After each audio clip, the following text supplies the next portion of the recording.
આપણે બનાવશું નાના મોટા બધાને પસંદ આવે એવી ખીર. આ ખીર ફક્ત 5 મિનિટમાં બનીને તૈયાર થઈ જશે. તો આ ખીર એકદમ ટેસ્ટી પણ છે અને ફટાફટ બની જાય તેવી પણ છે. તો ચાલો આપણે રેસીપી શરૂ કરીએ. બનાવવા માટે આપણે જોઈશે અડધોથી પોણો વાટકો ભાત લેવાના છે. તમે ભાત વધઘટ કરી શકો છો. 2 બાટલી આપણે અહીંયા દૂધ લીધું છે અને પોણો ગ્લાસ આપણે પાણી લીધું છે અને અહીંયા આપણે જાયફળ અને ઇલાયચી લીધું છે. તમે આ બેમાંથી એક લઈ શકો છો. જાયફળ પણ લઈ શકો છો અને ઇલાયચી પણ લઈ શકો છો. આપણે ઇલાયચી લઈશું અને થોડુંક જાયફળ પણ લઈશું. આપણે બંને યુઝ કરવાના છીએ કેમ કે જાયફળ આપણે પાચન શક્તિ માટે સારું છે અને ઇલાયચીનો ટેસ્ટ અને સુગંધ પણ સરસ આવે છે. તો આપણે બંનેનો ઉપયોગ કરવાના છીએ. તો આપણે આજે ખીર કુકરમાં બનાવવાના છીએ. તો આપણે એના માટે એક કુકર લઈ લેવાનું છે. તો અહીંયા મેં એક કુકર લઈ લીધું છે. આ બધી વસ્તુ આપણે સાઈડમાં કરી નાખશું અને આપણે ભાત લઈ લીધા છે. તો આપણે ભાતને પહેલા સરસ એક ચોખ્ખા પાણીએ ધોઈ લઈશું. અહીંયા મેં ખીચડિયા ભાત લીધા છે. ખીચડિયા ભાતથી ખીર ખૂબ સરસ બને છે અને ટેસ્ટ પણ સારો આવે છે. તો તમે કોઈ પણ બીજા ભાત લેવા હોય તો લઈ શકો છો, પણ બેસ્ટ ભાત તમારે આ ખીચડિયા ભાત જ સારા છે. તો આપણે ભાતને સરસ રીતે ચોખ્ખા પાણીએ ધોઈ લીધા છે. તો હવે આપણે ખીરની પ્રોસેસ કરશું. બહુ ઇઝી છે એકદમ. 5 મિનિટમાં તમારી ખીર બનીને તૈયાર થઈ જશે. અને અત્યારે શ્રાદ્ધ પક્ષ ચાલે છે, શ્રાદ્ધનું. તો બધાના ઘરમાં અત્યારે ખીર બનતી હોય તો એકદમ ઇઝી રીતે હું તમને આજે શીખવાડવાની છું. તો તમારે કોઈ પણ ઝંઝટ વગર 5 મિનિટમાં ખીર બનીને તૈયાર થઈ જશે. તો ચાલો આપણે આગળ હવે ખીરની પ્રોસેસ શરૂ કરી દઈએ. તો આપણે અહીંયા ગેસ ઉપર આપણે કુકર ગરમ કરવા મૂકી દીધું છે ને હવે આપણે આમાં 1 ચમચી ઘી એડ કરવાનું છે અને ઘીને આપણે ફરતે આવી રીતે ફેરવી લેવાનું છે. કુકરના તળિયે આપણે આવી રીતે ઘીને લગાવી લેવાનું છે અને ગેસની ફ્લેમ આપણે સાવ ધીમી રાખવાની છે. હવે આપણે આમાં ભાત એડ કરી દેવાના છે. ભાત ધોઈને પછી તે આપણે આમાં એડ કરવાના છે. તો આપણે ભાતને ઘીમાં જેવા તેવા શેકી લેવાના છે ફક્ત 10 થી 15 સેકન્ડ માટે. ભાતને ઘી સરસ રીતે કોટ થઈ ગયું છે. તો હવે આપણે આમાં સૌથી પહેલા તો થોડુંક પાણી એડ કરવાનું છે. આપણે અડધો ગ્લાસ પાણી લીધું છે. તો અહીંયા આપણે 2 બાટલી દૂધ એડ કરી દેવાનું છે. તમે દૂધની જગ્યાએ અડધું પાણી અને અડધું દૂધ પણ લઈ શકો છો. તો આપણે 2 બાટલી આપણે આમાં દૂધ એડ કરી દીધું છે. આપણે અત્યારે એકલા દૂધની જ ખીર બનાવી છે. પાણી આપણે આમાં એટલા નાખ્યું છે કે દૂધ તળિયે ચોટી ન જાય એટલે આપણે આમાં પાણીનો ઉપયોગ કર્યો છે. પણ તમે પાણીનો ઉપયોગ ઓછો પણ કરી શકો છો અને અડધું દૂધ અને અડધું પાણી પણ લઈ શકો છો. હવે આપણે આમાં ખાંડ એડ કરી દેવાની છે. તો આપણે અહીંયા અડધામાંથી થોડોક ઓછો એટલી, જેમ તમે મોટી 3 ચમચી આપણે ખાંડ લીધી છે તો આપણે આમાં એડ કરી દેવાની છે. તમે ગળ્યું ખાતા હોય એ પ્રમાણે તમારે ખાંડ વધઘટ કરી શકો છો. હું અહીંયા મોળી ખીર બનાવવાની છે એટલે મેં અહીંયા 3 ચમચી ખાંડ લીધી છે. તમે જો ગળ્યું ખાવાનું પસંદ કરતા હોય તો તમારે 6 થી 7 ચમચી ખાંડ લેવાની છે. તમે જે પ્રમાણે ગળ્યું ખાતા હોય એ પ્રમાણે તમારે આમાં ખાંડ એડ કરી દેવાની છે.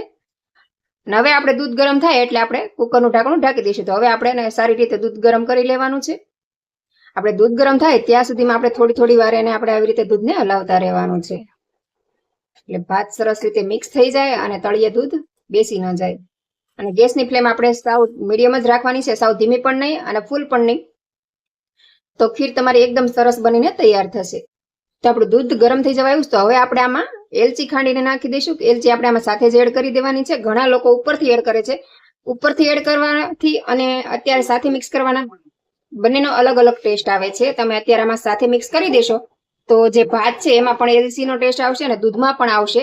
અને ખીર બની ગયા પછી તમે એલચી એડ કરશો તો ખાલી દૂધમાં જેનો ટેસ્ટ આવે છે, ભાતમાં એનો ટેસ્ટ નથી બેસતો. તો સાથે નાખવાથી તમારે આખી ખીરમાં એલચીનો ટેસ્ટ બેસી જાય છે. ને જાયફળ આપણે ઉપરથી એડ કરવાનું છે. તો જાયફળ આપણે અત્યારે નથી નાખતા. જો સાઈડમાં આપણે જાયફળ રાખ્યું છે તો જાયફળને આપણે પછી એડ કરશું. તો દૂધ અત્યારે આપણું સરસ રીતે ગરમ થઈ જવા આવ્યું છે. તમે જોઈ શકો છો હમણાં ઉભરો પણ આવી જશે દૂધમાં. તમે ખીર કઈ રીતે બનાવો છો એ મને કોમેન્ટ કરીને જરૂરથી જણાવજો. અને આપણે બીજી પણ કુકિંગની એક ચેનલ છે, પ્રજ્ઞા કુક એન્ડ બ્લોગ શોર્ટ્સ. અને આ ચેનલ મારી છે પ્રજ્ઞા શોર્ટ અને મારી એક બ્લોગની ચેનલ પણ છે પ્રજ્ઞા કુક એન્ડ બ્લોગ. તમારી કુલ 3 ચેનલ છે. તો તમે ત્રણેયમાં જઈને વિઝિટ કરજો અને મારી વિડીયો કે મારો બ્લોગ તમને પસંદ આવે તો લાઈક, શેર અને સબસ્ક્રાઇબ કરવાનું ભૂલતા નહીં. અને આપણે પ્રજ્ઞા કુક એન્ડ બ્લોગ શોર્ટ છે તેમાં આપણે 7 લાખ સબસ્ક્રાઇબર કમ્પ્લીટ થઈ ગયા છે.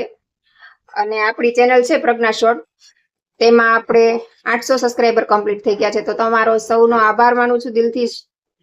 આમ જ આપને સપોર્ટ કરતા રહેજો, હંમેશા એવી આશા રાખું છું. તો આપણું દૂધ સરસ રીતે ગરમ થઈ ગયું છે. તો હવે આપણે કુકરને બંધ કરીને ધીમા ગેસે ત્યાં ખીરને તળવા દેવાની છે. અને આપણે આમાં ધીમા ગેસે 2 સીટી કરવાની છે. આમ તો સીટી નહીં થાય, પણ તમે જો સીટી કરતા હોય તો તમારે 2 સીટી કરવાની છે. પણ ગેસ એકદમ ધીમો રાખશો એટલે સીટી નહીં વાગે. પણ આપણે 5 મિનિટ આને ચડવા દેવાની. 5 મિનિટમાં તમારી ખીર તૈયાર થઈ જશે. 5 મિનિટ થઈ ગઈ છે તો તમે જોઈ શકો છો આપણે ધીમા ગેસે સીટી થતી નથી, પણ એની હવા બહાર નીકળી શકે છે. તો 5 મિનિટ થઈ ગઈ તો હવે આપણે ગેસની ફ્લેમ બંધ કરી દઈશું ને અને આપણે આમ જ તે 5 મિનિટ સુધી ઠંડુ થવા દેવાનું છે. આપણે કુકર નથી ખોલવાનું, કુકરને આમ બંધ જ રહેવા દેવાનું છે. તો હવે 5 મિનિટ પછી આપણે આને ખોલી લઈશું. તમે 5 મિનિટ આને આમનામ જ બંધ રહેવા દેશો તો અંદર થોડાક ભાત કાચા રહી ગયા છે તો પણ એ સરસ રીતે ચડી જશે અને એકરસ થઈ જશે. તો હંમેશા તમારે કોઈ પણ ભાત કે ખીર કે પણ કુકરમાં આવી રીતે બનાવો તો એને હવા કાઢવી નહીં. ગેસમાં તમારે કુકરમાં હવા એમનેમ જ રહેવા દેવાની છે એટલે અંદરની વસ્તુ સરસ રીતે બફાઈ જશે. તો આપણે 5 મિનિટ થઈ ગઈ છે તો હવે આપણે કુકરને ખોલી લઈશું. તો તમે જોઈ શકો છો આપણી ખીર એકદમ સરસ મજાની બનીને તૈયાર થઈ ગઈ છે. જો હવે તમે આમાં દૂધ કે પાણી વધઘટામાં કરી શકો છો. તમારે ઘાટી ખીર રાખવી હોય તો તમારે આવી જ રાખવાની છે, અને તમારે પતલી ખીર જોતી હોય દૂધપાક જેવી તો તમે આમાં દૂધ વધારે એડ કરી શકો છો. હું અત્યારે આવી જ ઘાટી જ ખીર રાખવાની છું. તો આપણે આમાં કઈ જ એડ નહીં કરવી, આપણે આમનામ જ રહેવા દેવાનું છે. અને ભાત પણ તમે જોઈ શકો છો એકદમ સરસ રીતે ચડી ગયા છે. જુઓ તમે જોઈ શકો છો એકદમ મસ્ત ભાત ચડી ગયા છે. તો હવે આપણે એને સર્વ કરી લઈએ. આપણે સર્વિંગ પ્લેટમાં એક બાઉલ લઈ લઈશું ને એમાં આપણે સર્વ કરી લઈશું ખીરને. તો હવે આપણે એની ઉપર ચારોલીથી ગાર્નિશિંગ કરી લઈશું. ચારોલી ઓપ્શનલ છે, તમને પસંદ ના હોય તો તમે એને સ્કીપ પણ કરી શકો છો. અને થોડુંક આપણે ઉપર જાયફળ એડ કરી દઈશું. જાયફળને પણ તમે સ્કીપ કરી શકો છો તમને એનો ટેસ્ટ પસંદ ન હોય તો. પણ જાયફળ નાખવાથી તેની પાચન શક્તિ સારી થાય છે. અને અહીંયા ગાર્નિશિંગ માટે મારા પાસે ગુલાબની પાંખડીઓ છે, સુકલ ગુલાબની, તો એ મેં પણ લીધી છે. અને તમારી પાસે ન હોય તો એને પણ તમે સ્કીપ કરી શકો છો. તમે આમાં દૂધ નાખવું હોય તો નાખી શકો છો. અને તમારે એનો દૂધપાક બનાવવો હોય તો તમારે ભાત ઓછા લેવાના છે, દૂધ વધારે રાખવાનું છે. તો તમારે દૂધપાક બની જશે ને દૂધપાક પણ તમે આ જ રીતે બનાવી શકો છો. બસ ખાલી ભાત આપણે થોડાક ઓછા લેવાના છે. આપણે પોણો વાટકો લીધો એના જગ્યાએ તમારે અડધામાંથી અડધો વાટકો તે ભાત લેવાના છે અને દૂધ વધારે રાખવાનું છે. તો તમારે દૂધપાક બની જશે ને કુકરમાં આ જ રીતે તમારે પ્રોસેસ કરવાની છે. જો તમને ડ્રાયફ્રૂટ પસંદ હોય તો તમે આમાં ડ્રાયફ્રૂટ પણ એડ કરી શકો છો તમારા મનપસંદ. મેં આમાં ડ્રાયફ્રૂટ નથી લીધું અને આમાં ઘી પણ તમે નાખી શકો છો. મેં ઘી અને ડ્રાયફ્રૂટ બે સ્કીપ કર્યું છે કેમ કે મારા ઘરમાં કોઈ ખાવાનું પસંદ નથી કરતું.